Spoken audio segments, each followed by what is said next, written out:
தமிழ்நாட்டு மாணவர்களுடைய மருத்துவ கனவை சிதைக்கிற நீட் தேர்வை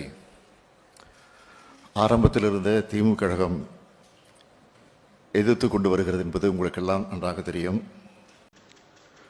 ஒன்றிய அரசு கொண்டு வந்த நீட் தேர்வுக்கான திருத்த சட்டம் நீங்க கொலை பண்ணிவிட்டிய, நான் எங்க அப்பாவை கொன்னுட்டீங்கன்னு கொன்ன நீனும் கூட உட்காந்து எழுதிட்டு இருக்க. இதெல்லாம் சேட்டை தானே?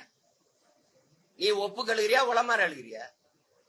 எங்க அப்பா செத்துட்டாருன்னு அழுதுகிட்டு இருக்க, நீ கொலை பண்ண நீனும் கூட உட்காந்து ஆமா செத்துட்டாருன்னு அழுதுகிட்டு இருக்க, நாடகம் போட்டுக்கிட்டு இருக்க. கச்சத்தீவுல இதேதான், கொடுக்கும்போது உட்கார்ந்து இருந்துட்டு இப்ப மீட்க தீர்மானம், நீட்டு கொண்டு வரும்போது பேசாம இருந்துட்டு இப்ப மீட்க தீர்மானம்.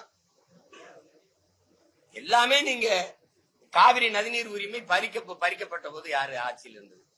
410 டிஎம்சி 450 டிஎம்சி வந்துகிட்டு இருந்த மாநிலத்துக்கு தண்ணீருக்கு கையேந்திர நிலைமை கொண்டு வந்து விட்டது யாரு?